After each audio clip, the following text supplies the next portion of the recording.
All rise. The Minnesota Workers' Compensation Court of Appeals is now in session. The Honorable Patricia Millen, Chief Judge, presiding. Well, hello, everyone. May I have a seat?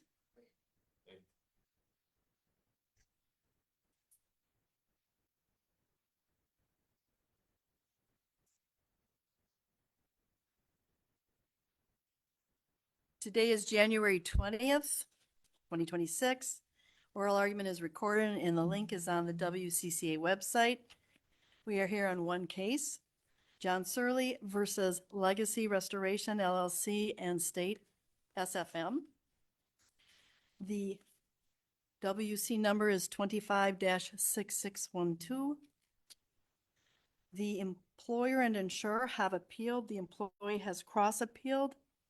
And we will go forward and identify the attorneys. I have representing the employer and insurer, Mr. Lindquist. Yes, sir. I have representing the employee, Aaron Ferguson. Yes, sir. I will now identify the members of the court. We have Judge Sundquist to my left and Judge Quinn to my right. As stated, I am Patricia Millen, the Chief Judge of the WCCA. And as we move forward today on the recorded oral argument, each of you have 15 minutes to present your opening statement. You will start with 3 minutes of uninterrupted time to state your position. At the end of 3 minutes, I will stop you and look at my colleagues to see if they have any questions. And with that, we will begin.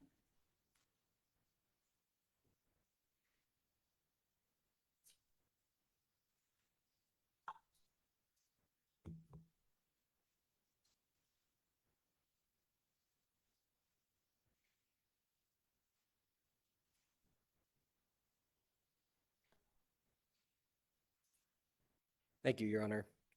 May it please the court, counsel. My name is Peter Lindquist. I represent the employer Legacy Restoration and the insurer SFM Mutual Insurance Company in this matter. Before I go any farther, I would like to ask to reserve 2 minutes of my time at the end for rebuttal if possible. Now, this case at the outset may seem complicated because there is a lengthy record the court's had to review, and there is a long hearing transcript. But we believe that the issues for this court to review are actually really quite straightforward. This case arises from a motor vehicle accident involving Mr. Searle on August 28th of 2021. At hearing, compensation Judge Bateson ultimately found that Mr. Searle was in the course and scope of his employment with Legacy Restoration at the time of the accident and rejected the asserted prohibited act defense. And we are asking the court to reverse both of those findings and deny compensability for the accident.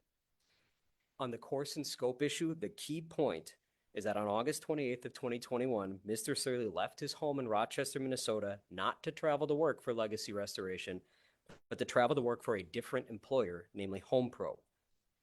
He then later in the morning went and attended to a number of personal errands on the northeast side of the Twin Cities in the opposite direction from Farmington, where he was later traveling. This means that at the time of the accident, he was coming from a direction that he would have not taken towards Farmington had he gone there directly from home. Under these circumstances, we believe that this is not a simple portal-to-portal coverage case. It's a more general question of if at some point prior to the accident did Mr. Searle enter into the course and scope of his employment with Legacy Restoration. And that's why we believe the Kaiser case is directly on point, because it takes that more general view of it. The analysis the Supreme Court applied in Kaiser was not simply whether the injured worker's personal errand was done or whether they had resumed travel towards a work-related area. It was whether they had arrived at their destination. And in this case, there was no question Mr. Searle had not arrived at his destination in Farmington. He had not contacted any coworkers. He was not actively conducting any sales on behalf of Legacy Restoration at the time of the accident. We believe it was therefore an error of law for the compensation judge to find that the accident occurred in the course and scope of his employment and would ask for reversal. On the prohibited act, we are asking for this court to either substitute or supplement two factual findings of the compensation judge, specifically numbers 34 and 7. The issue with these findings is that the compensation judge either ignored or misunderstood key details about the nature of the accident and Mr. Searle's extreme and intentional conduct before the accident. There was an eyewitness 2 miles before the accident that described Mr. Searle and the same truck later involved in his accident driving side by side with Mr. Searle in the opposing lane of traffic at a high speed, making no attempt to pass the other vehicle. It also leaves out key details from Mrs. Dahlgren, the driver immediately behind Mr. Searle at the time of the accident, stating that he made multiple attempts to pass the other vehicle before the accident. Mr. Lindquist, I'm going to interrupt you right now and take a pause and see if my colleagues have any questions. Of course. I do. As to the course and scope issue, I thought I wrote down the findings somewhere. I think it was findings 29, 31, and 32. As I read those findings combined, it seems like the compensation judge looked at your position, he was here, that he was there, but he ultimately was back on the road that he would have been on his way to Farmington. And so to the extent that there was a deviation, it has now ended once he's back on, I can't remember which road it was, Highway 52 to 200th Street. He was on that road. So isn't that a fact finding that's, we're stuck with our standard of review, substantial evidence there?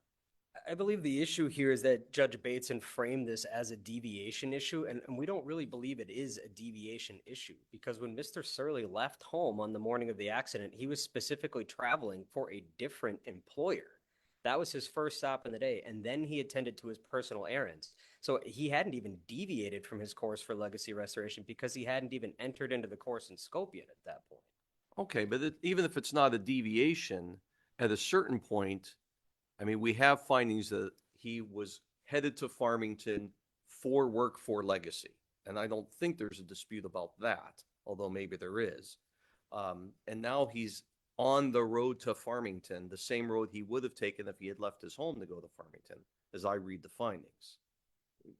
If I'm wrong about that, tell me I'm wrong about that. I think the issue is, and what we've argued that the Kaiser case says, is that it's not necessarily about what his purpose for traveling or what route he was on necessarily. It's whether he had actually arrived at his destination. And again, at the location of the accident, he was not meeting with a coworker. He was not conducting any actual sales for legacy. He had not actually reached the point where he was active in any work activities for legacy restoration. Okay, so your position is Kaiser, however that's pronounced, is you must arrive at the destination. Yes, we believe that's what the Kaiser case says. Okay, and I would agree with you. If that's what the case says, then that seems controlling here.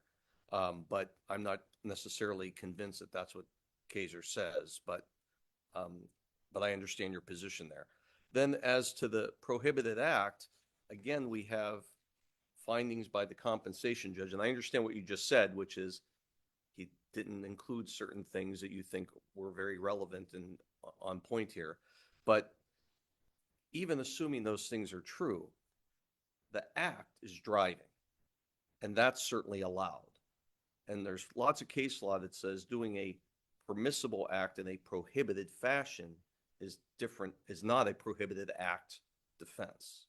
So where do you stand on that? Well, and that's why we think the factual findings of the compensation judge do require either revision or supplementation, because we believe when you add those additional details about his extreme conduct at the time of the accident and prior to it, it actually makes the activity that he was engaged in road rage, which is not a work-related activity. He doesn't commit road rage or race with other vehicles for legacy restoration. And that's why we think that those factual findings, and not including those details from, again, those uncontested eyewitnesses, was an error that requires supplementation for this court. Okay, I understand what you're getting at. Go ahead. Any other questions? Yeah, go ahead. Yes, Mr. Lindquist. What about findings number 7 and 34 would you want us to revise? Specifically, as it relates to finding number 7, we believe that the revised finding should reference the violation of the vehicle safety policy not being solely speeding. I mean, the vehicle safety policy talks about driving in a defensive manner, obeying all traffic laws, being respectful of other drivers. For the compensation judge just to focus on the issue of speeding, again, I think it leaves out all of those additional key details about what we were arguing was actually at issue here and what the witnesses testified to.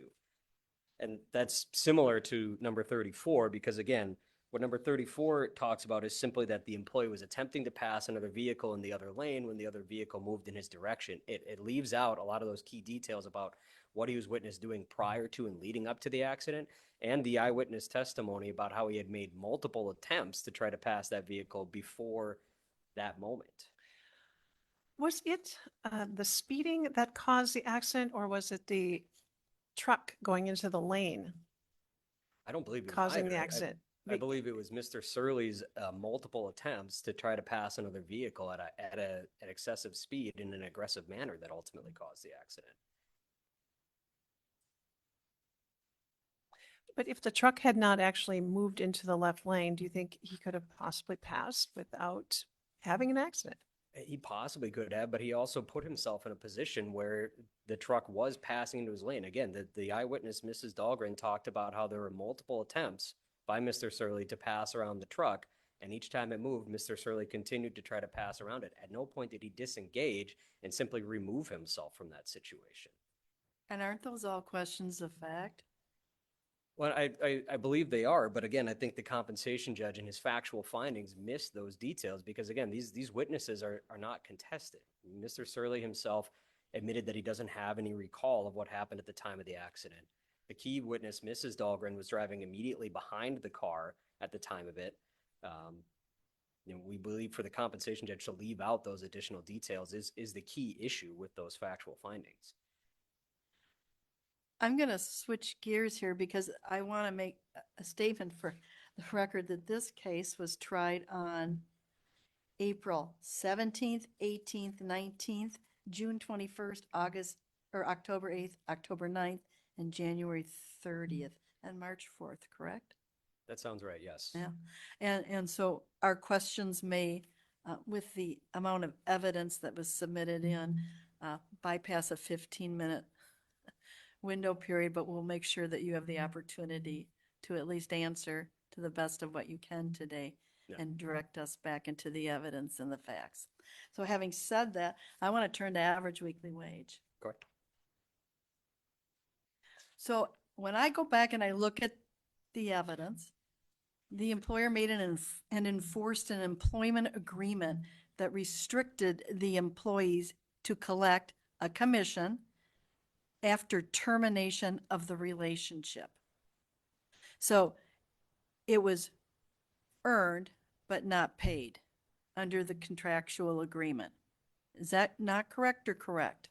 I would say that what the contract says is that an employee is entitled to the commission once that job that they were working on reaches a zero balance. Right. So if they're not Okay. working for the company at the time that job reaches a zero balance, they're not entitled to that commission. So that you enforced an employment agreement that restricted the employee to collect a commission for the sale if in fact the sale to that client that your client had not made payment in full to the completion of the project, correct? Correct. You wouldn't be entitled to the commission until the payment was completed and there was a zero balance on the job. And the payment to be completed was out of his control if it was in fact just done because they hadn't completed the project. And the release of the, whatever the insurance company, let's say for a home, for the siding and roof, had not released the final payment. If that was the case, yeah. I mean, the issue is Mr. Searle signed the employment contract. I know he did, and that's not my issue. So I want you to understand, I don't want to lead you down the path to misstate the issue. You have an employment agreement. What's earned and what's paid seems to be in dispute at whatever level. So in the employment agreement that your client had with Mr. Searle, he would forfeit compensation earned but not paid after his employment ended. Yeah, that's correct. I mean, he's Okay. not entitled to the payment of the commission until there is a zero balance. And if he's no longer working for the company when that happens, his employment contract says he's not entitled to payment of that commission. Okay. So does that mean it's not earned then? I would argue it is not earned because a lot of those jobs that Mr. Searle had started and then were later completed had to be transferred to other people to complete them. And Right, and so they would transfer that, or would it just be forfeited? And when the completion of the project, let's say a siding or roof had been done, and there's a release from the insurance company of the homeowner, and I'm just putting this out there as a generality, had then released the second half of a payment, whatever, 50%, the employee is no longer there, he's terminated, that would go to whoever took that person's job, or would it just go to the employer? Yeah, there was some testimony, I believe Mr. Mullen testified to that, that typically there is a division of that commission then, that some of it goes to the people that handled the job. That's to typically completion. what happened here. I- What I- happened here with the commissions, I don't think there was specific testimony about each of the commissions. there wasn't, okay. I didn't see it, so I'm asking you to direct me to that. Right. So as a general default, the forfeit of the compensation earned but not paid, you don't know if it just was retained with the employer insurer or given to the person that steps into the actual job that Mr. Searle was terminated from Yeah. in this case. We don't know about the specific commissions That's- involved in this case. The testimony was that the general practice is it's split between the people that take over the job and then to the house. I think they described it essentially legacy restoration. And then I have one question for you. Tell me what you believe the Knox, K-N-O-T-Z case, what's the holding there? What's your interpretation? You use it in your briefs to argue the average weekly wage. Right, and we believe that what the Knott's case says is it talks about when an employment contract is controlling on what the average weekly wage is. So in a circumstance like this, Mr. Searle's contract specifically says he's not entitled to a commission until there's a zero balance done and when it's all paid. But Mr. And- Lundquist, I look at the Knox holding, is that the employee actually earned is the object of wage determination and Well, not what he was paid. If I look at that case from 1985. I apologize, I might have gotten that confused with a different one. You're right, that holding about what he's actually earned is the object of the wage determination. But again, he had not earned any of the commissions because none of them were actually paid. Again, earn, paid, two different boxes. In the contract that you have in the employment relationship, you're holding out one definition of earned versus paid in your argument in here today as being one and the same. Is And I- that correct? I do believe they are one and the same. And Judge Bateson did talk about this because there is case law talking about future speculative earnings because again, Mr. Searle had not been paid any of those commissions. So whether they could be classified as earnings is speculative because again, some of those jobs had to be completed by other coworkers. We don't know that they would have resulted in the same result had it been Mr. Searle himself. You also have to look at the fact that some of those jobs weren't closed until I think 2023. So nearly 2 years after the accident. I mean, that's a lot of time. A lot of issues happened with those jobs between when Mr. Searle may have worked on them and when they actually became owed or paid. And so that's why we think the actual payment of commissions and the earning of commissions is essentially the same because to say that he has earned a commission when he's not actually been paid it is speculative. All right, can I ask a question really quick? Do you mind? Yeah. It concerns the closing. I need to get some definition of that. I believe that's described specifically in the employment contract, and it says that once the actual bills and actually the work has been done, the bills have been generated, and an actual payment has come in, resulting in a zero balance on that bill. All right, so in this case, the employee's arguing that he had closed nearly $400,000 worth of contracts in 7 weeks. Is that true? He had not closed any of those because if you look at the exhibit that they cite to that looks at the close date for all of those commissions that he'd worked on, all of them are after the date of his termination from legacy restoration. Because you define closed as payment in full from the insurer to the home that's being done, and that could take months. And that is what their employment contract says. He's That's what the entitled to. employment, it restricts and enforces what's earned and paid and what's not allowed after the termination of a relationship. And Mr. Searle was terminated by your client the day after the accident, It wasn't the day after the accident. It was, I believe, a week or two after. a week the or two accident. after. Thank you. And there's no evidence that Mr. Searle closed contracts of previous employees in those 7 weeks that he worked. No, in fact, the only evidence we have of Mr. Searle's actual earnings, which are determinative on his average weekly wage, are what he was paid as a salary. He's essentially set up with a salary draw where he's paid, I believe it was $1,364 a week at Legacy Restoration as a salary. And then once he starts earning commissions and once those exceed what he's been paid, he can earn just his commissions. But he never got to that point. The only payments he ever actually received from Legacy Restoration during his employment was the base salary. And that's also reflected in the employment contract as to what his base salary would be.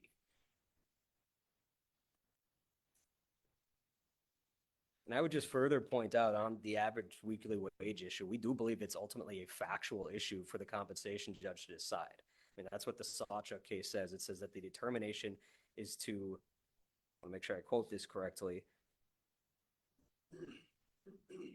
make a determination about their probable earning power at the time of the accident. So that is a factual issue for compensation judge Bateson to decide, and he made that decision, and we believe it is supported by substantial evidence, and it would be the employee's burden to try to make some proof that there was not substantial evidence supporting his calculation of the average weekly wage.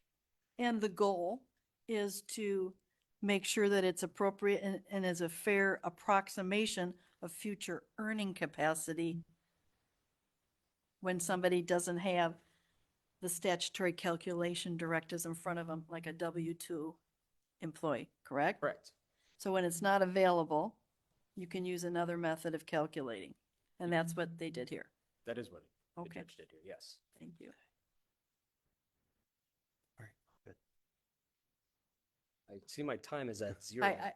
I'm looking at my colleague. Do you have any other questions? No. Okay. Thank you. Thank you, Your Honors.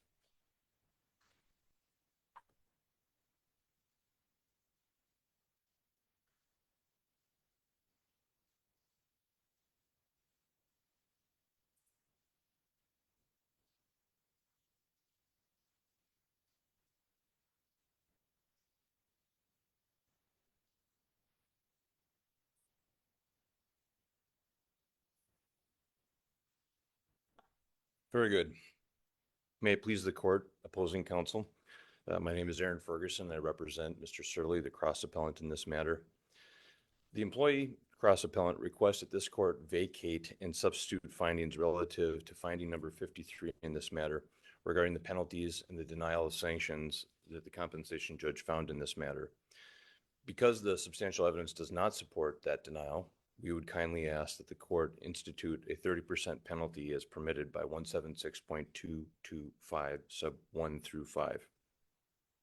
In the alternative, the employee and cross appellant has raised a number of issues regarding the actions that occurred during this formal hearing, as the court noted, over several days, and we would ask that a remand occur with an order compelling the production of the employee's various motions to compel and requests the sanctions that we also requested prior to trial and at trial. Now, one thing I want to make certainly clear in this case, and I think it's well known to the entire workers' compensation bar, that we all know one another. We have personal relationships, we have friendships, and we have various other interactions with each other in the bar because we're not a large bar. And oftentimes the judge's role is a thankless job. It's a job in which people can find it extremely difficult because in matters you have to make decisions regarding findings and orders that impact our clients. And sometimes those things have consequences.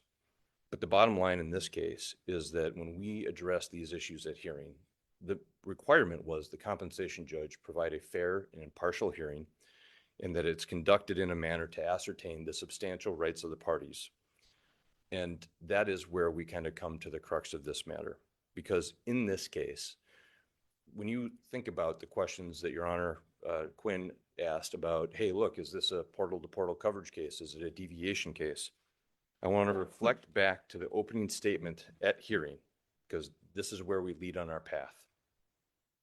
Mr. Hollick said during the opening statement, it is the employer-insurer's position that Mr. Searle was not acting in the course and scope of his employment, as he had not reached his destination for legacy in Farmington, end quote. It's at page 123 of the first transcript. He goes on to identify that, quote, he still had not arrived in this alleged appointment in Farmington for a legacy period, end quote. But this is a complete red herring. And it's a complete red herring because after that opening statement was made, serendipitously, during the testimony of the Vice President, Mr. Timberlake, we learned that in fact they had destroyed material evidence that was in their possession since days after this accident. that was the subject of great consternation and repeated motion practice because we could not obtain that information. It was court ordered by the compensation judge to be turned over. In the employer insurer's brief, they make reference to certain allusions to district court standards about notice pleading and district court rules about signing documents and doing those sorts of things. The difficulty they have in this instance is that they had a duty to inquire with the employer about the production, possession, and material evidence in this case, and it never happened. I'm going to stop you right there, the 3 minutes, and turn to my colleagues and see if we have any questions. I certainly do here. So Mr. Ferguson, I get everything that you're saying, but let's assume that the defense had turned over all those things, or let's assume they never did. The simple fact of the matter is the defense, which is he didn't get to Farmington yet, is still true, isn't it? It depends on where you draw the line, but He hadn't got to their position, as I understand it, is he had to get to Farmington to a destination of work, like the first customer or something like that. And that seems to be their argument, and that seems to be what they're saying Kaiser stands for. Now, I'm not asking you whether Kaiser stands for that. That's a separate issue. But assuming Kaiser stands for the proposition, you actually have to get to your destination, which is a customer in Farmington who might, purchase services from Legacy, then that defense still stands regardless of anything else. And that seems to be what Judge Bateson said, which is that's a colorable defense. I don't buy it, but it's a colorable defense. Therefore, there's no real, I don't want to say no harm, but as far as the defense is concerned, the defense still stands. So tell me how that rises to the level of penalties here. yeah, that's a great question. So first off, fundamentally, that's not the holding of Kaiser. And that's a there's- separate issue. Yep. We'll And come to that later. because we have to be advocates with what the state of the law is. So that's not the law. Second off, the Hale map identifies the territory, his work territory. So the reason why I pointed that out is because they repeated it here today is he didn't arrive at his destination. He arrived in his territory. That is his destination. That is his sales area. He did in fact arrive. Okay, and I think there's no dispute. I mean, there's certainly no dispute where the motor vehicle accident took place. Sure.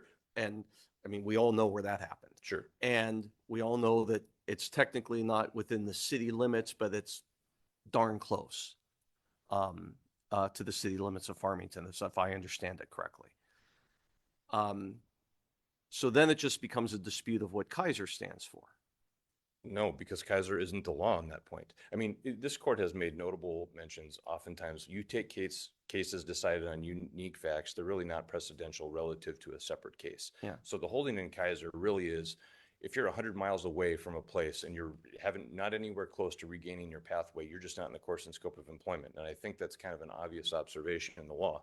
If you're not close enough, you're not covered.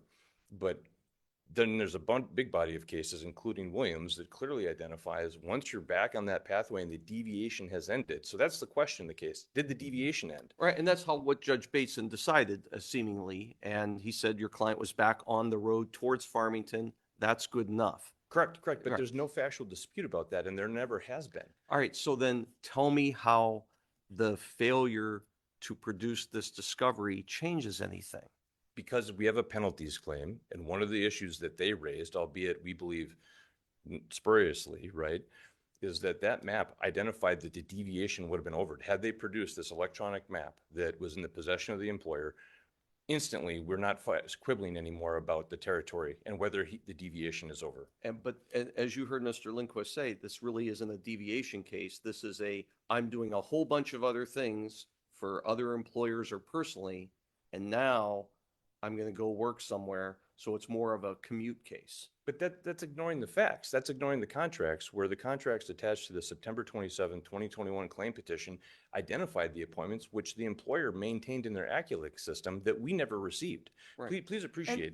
And the Judge Bateson granted you the proper negative inference by their failure. So I mean, I get everything you're saying. And as at least my, big picture look is I mean, I think Judge Bateson got it right here, on deviation and back on the road. But it seems like that was a colorable defense. And that's why I'm struggling with you as to how is this just a total, nonsense defense?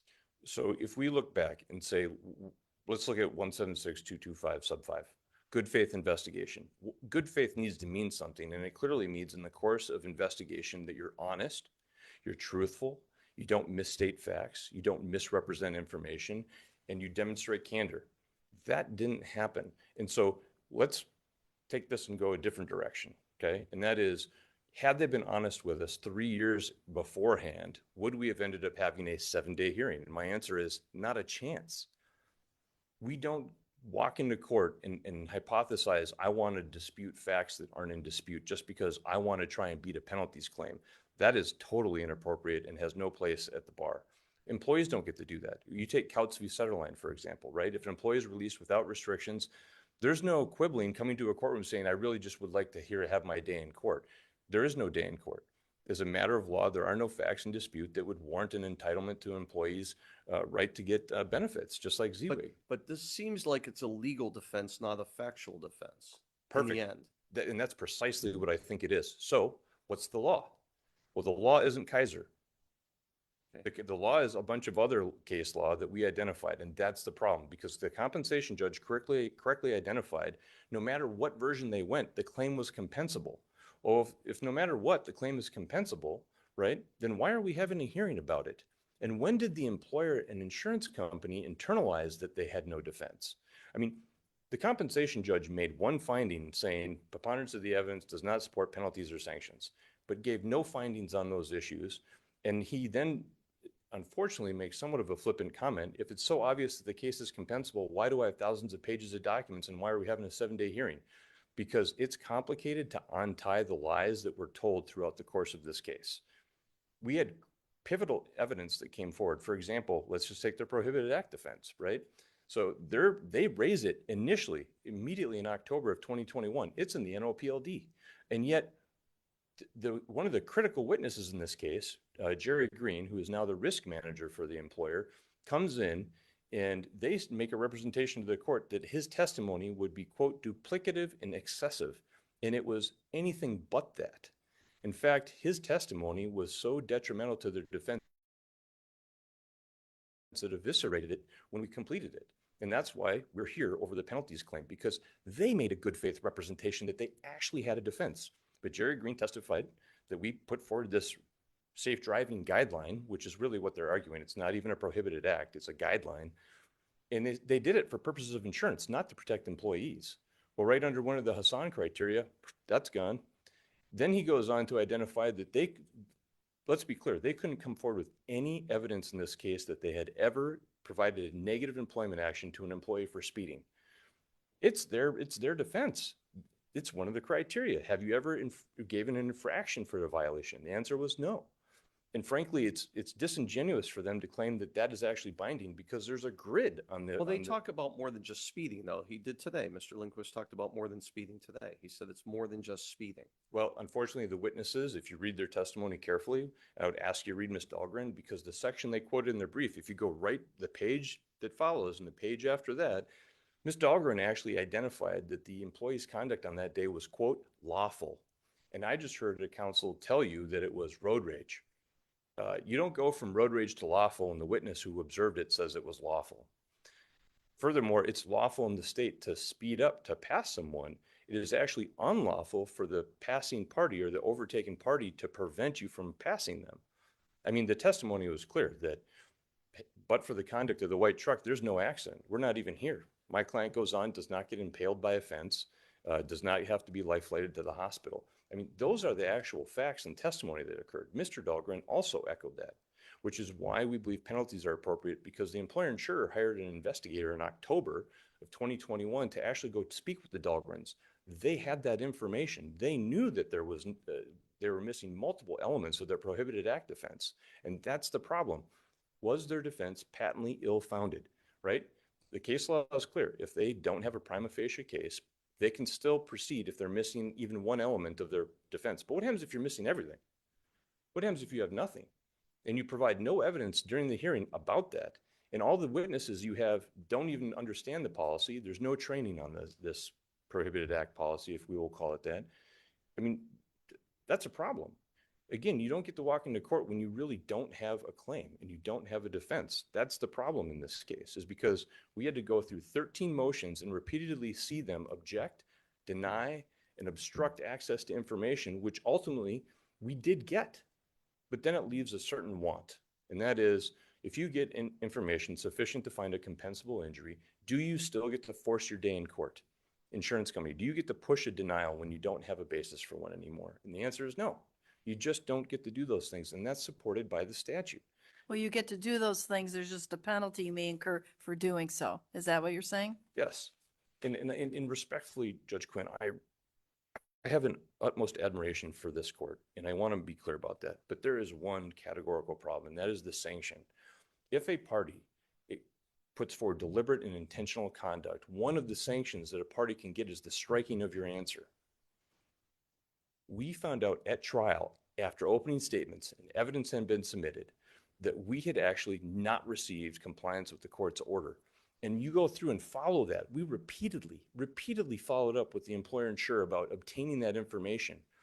Christina Schickles testified. The only reason she never produced it is because she wasn't asked, and she couldn't clarify by whom, but she was asked only to produce the Spadio and PIN information, which was a red herring in this case. It was since day one. Had they actually looked at their own records that was in the possession of the employer, we would not be here. And relative to the average weekly wage, because I know my time is running out, I want to be super clear about something. Your Honor, you identified the law very clearly, and it's disingenuous for them to say that the earnings were speculative. The employer earned over $400,000 in sales based off the direct activities of this employee. Thank you, Your Honor. Oh, I'm going to hold you here a minute. Judge Sundquist, do you have any questions? I'd like to go into that $400,000 in sales, resulting in, basically a benefit to the employer. Could you guide me or direct me to the place in the record where that information occurs? There wasn't really any finding by the judge on that issue, so would you direct me to that? Yep. So right before we started hearing, we received Exhibit HH, 6 H's. Okay. And that was an Excel spreadsheet that identified the sales contracts of the employee. And in there, you can tally up all the commissions or all the sales that were earned. Now, I don't know if it got in the record, and I hope it did. There's actually a second tab at the Excel sheet that actually had, I think, what the actual payments were in the commission category. And it actually went on to identify the profit margins earned by the employer as a result of these sales. So it's actually a hyper detailed exhibit, but it's 6H, I believe. Right, thank you. What about the contract, though? The employment contract? I would say it's kind of an apples and oranges. The state of the law is if we don't have a neat 26-week thing, a compensation judge can use any reasonable means to calculate it. And Yeah, it's, but I mean, the defense is under the employment contract. Yep. It's got to get to the zero balance, the net zero, whatever the Sure. right term is. Sure. And in some cases, some of these commissions weren't paid out for 2 years, and your client wasn't an employee within about a week or so. So if he's not there and the employment contract says you got to be there when the money comes in, why does this count? I mean, I get the sort of unfairness here because he did some work that he didn't get compensated for, but the contract says what it says. Sure. So if you breach a contract, do you owe damages for it? Ostensibly, the answer is yes, right? That Yeah. is standard contract law. And in this case, when we began asking those questions of the employer, Judge Bateson denied our opportunity to ask those questions during hearing. And that is precisely the angle we were going on. And the compensation judge put his thumb on the scale. In fact, in this case, from our perspective, the compensation judge took the scale off the table. So you're saying that there is potentially evidence that would support some sort of breach of contract by the employer? Sure, sure. Okay. But if the compensation judge won't put the issues on the record before we begin, how do we know what evidence Okay. in the evidentiary objections get ruled on? All right, there was a finding. It was one of the earlier findings. I thought, maybe not.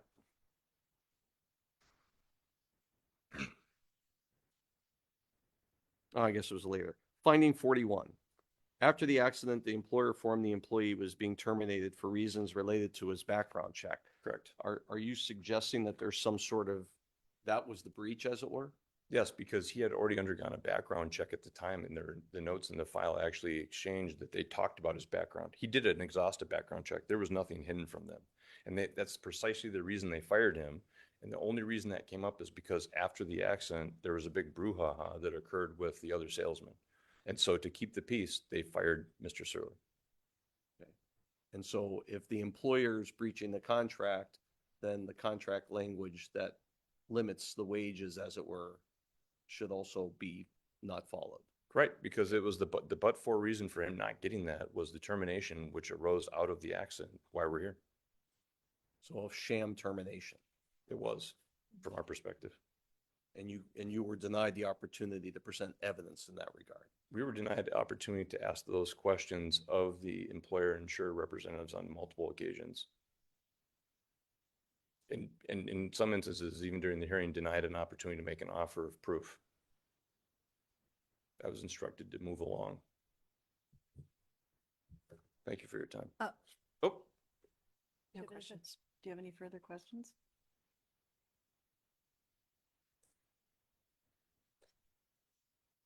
I just wanted for No, the record, no, that's I'm the good. fastest 15 minutes I've ever seen. Can I have a seat? I'm going to give Mr. Lindquist the opportunity of the 2 minutes. I want to keep it at equal. Lisa, you're our Marshall Day. How much time Four did, plus, it's on your thing. how much time was given to Mr. Person beyond the 15 minutes? I wasn't Okay, completely so- watching that, but it was. It was about 2.5 to 3. What I want to make sure is that the overtime to both are equal. Okay. Yeah, Okay. it was Okay, the math. so it's more than, okay, Okay. go ahead. All right. First, I'll just comment on the last train there about the breach of contract. Our position is that's a civil issue, and in fact, we're aware that Mr. Searle has or is planning to commence civil action about that. So that's an issue that would arise outside of the workers' compensation court. We believe the judge appropriately left that information out of the workers' compensation hearing because it could have been prejudicial to the employer to not have their employment counsel present when they were answering those questions. I also want to speak just generally about the discovery and penalties issues that were discussed by counsel. I mean, counsel himself, acknowledged that there were legal arguments, there were legal issues that were raised at the hearing, even admitted that a prima facie case of a affirmative defense need not be established in order to avoid a penalties case. That is precisely the law. That's what the Carroll v. Alina and Valela v. Ford cases say. And in this cases, there were legal issues, there were factual issues on the course and scope. I mean, the fact that Mr. Searle left home specifically to travel for a different employer negates portal-to-portal coverage, and portal-to-portal coverage is the general exception to the course and scope issue for traveling employees. So that was a legal and factual issue. And regarding the discovery issues, again, that is something that's within the discretion of the compensation judge to decide. It's important to know that workers' compensation is not district court. It's a Do you stat- believe you complied with the CJ's orders on motion practice? We believe we did comply to the best of our ability, and we understand that there was a sanction that was issued at hearing, but ultimately we believe that sanction, I mean, they requested a remedy, they were provided one by the judge, and we, as we argued earlier about the course and scope issue, don't believe that sanction in of itself completely erases the course and scope issue because he hadn't arrived at his destination. So you believe there was a consequence and you agree that you did not comply with the judge's orders in the motion practice? We believe To the best of your ability, you did, but that's a deviation from what the judge ordered. We believe that we complied to the best of our ability and that some things were missing. I mean, the difficult thing with discovery in this case is a lot of the requests we got were very vague. I mean, the initial discovery demand is everything touching and concerning the course and scope of employment issue. Mhm. And did you go back and ask the judge for clarification during motion practice? We did assert in our answers to the discovery that demand, and some of those demands were excessively vague, and we couldn't comply with that. And we never received a request from council to provide more specific information. Thank you. As to this issue of this breach of contract being a civil issue, so let's assume hypothetically that Mr. Searle brings such a claim in district court and he's successful. And it establishes that there was some breach, there was a sham termination, there was a breach of contract, he should have been entitled to these commissions. Does that set up a petition to vacate then? I don't think it would necessarily set up a petition to vacate. I mean, I believe there is case law that addresses that where somebody successfully litigates an issue of underpayment after a workers' compensation claim, they do have a right to potentially make a claim to reassess the average weekly wage, but it requires that civil issue to be played out first. Okay, so, and whether it's a petition to vacate or some other fashion that provides the employee the remedy to get to those higher average weekly wage or the higher wage rate, assuming they're successful in the civil litigation. Yes, there is, as I understand it, a case law mechanism for that, but it requires the civil action to be commenced and resolved on its own first. Again, I want to go back to what the law is under the statute. Wage calculation must constitute a fair representation of the employee's loss of earnings capacity attributable to the work injury. That's the stated, would you agree? That is, Ideological platform for why we move outside of a statutory construction of average weekly wage. yeah, I would agree with that. Okay, But I believe ultimately what that sets up then is that a determination of the injured worker's average weekly wage is a factual issue for the compensation judge to decide. And there is other case law like that Lenson Grab case that talks about hypothetical potential earnings that they might have received.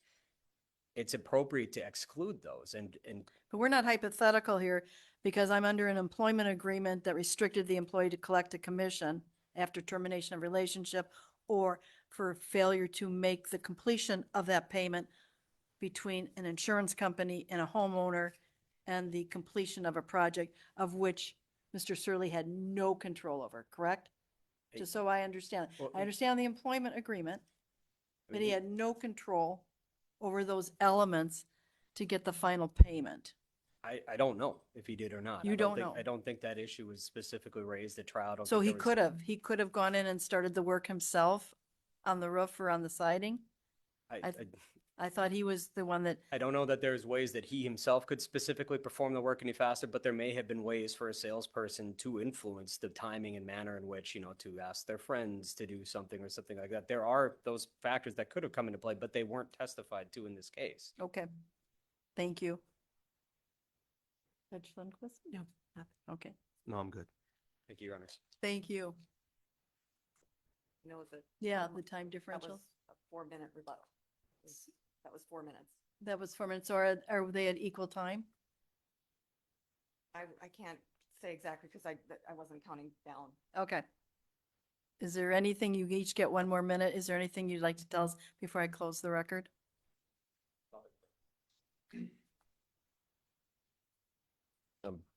Briefly, since I got 1 minute, we spent a lot of time, I think, analyzing this case and providing all the instances in which the discovery wasn't complied with. I know counsel said that we made vague requests. We had specific requests to provide any models, maps, pictures, to which they repeatedly told us there were none. That was early on, since the beginning of October and November of 2021. Let's be frank. The employer didn't miss a beat. The employee had his accident and immediately took all that information about where he was, what he was doing, Acculinks, Spodio, all those sales contracts. They followed up with all of that, didn't miss a beat, and earned over $400,000 in revenue doing so. For SFM and or the council to say that they didn't have that information is completely not supported by the facts and demonstrated by the employer's own exhibit as the amount of earnings they made. If you compare the contracts attached to the claim petition and the exhibit provided in April of 2024, the names on those contracts show up on there. The employer knew since day one he was on his way to Farmington on August 28, 2021 to do work for Legacy. The photos at the scene of the accident bear that out. There's just no dispute about those things. Thank you. Mr. Ferguson, I do have one more question to follow up. The compensation judge noted in his decision that the commission did not reflect the amount because he had not finished these jobs. And he said there is no guarantee that any of the contracts the employee was working on would have been completed. My question to you is using the word guarantee, because I've never heard that actually used in, the study of the average weekly wage issue. So I want you to tell me why that is not necessary here, in light of the case law that specifically says that average weekly wage must reasonably reflect the employee's injury related to the loss of earning power. So I think that's a great question. And the bottom line is that a guarantee is a different standard that the judge utilized. He did not utilize the proper standard in analyzing the average weekly wage. The earning capacity, future earning power, is a reflection on the job at the time they had and given the history that they had. And that is what the facts demonstrate. I mean, they gave us the information about the earnings. I mean, there's no way to get around that.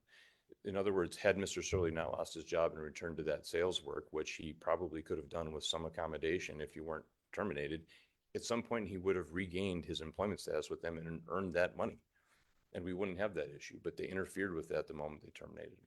Mr. Ferguson, assuming, just assuming that we decide that this is an issue that we want, to look into a little bit further, how would a remand be an option that you would want to pursue on that issue? I would want whatever you tell us to want. Okay. I mean, it's an acceptable remedy. I'm good. Thank you. Yep, thank you. Well, thank you all. This was an incredible review for us at the appellate level, and I can only imagine what it was like to try an 8-day hearing with this amount of evidence. Again, the record is closed. A decision will be issued within 90 days. Thank you. All rise.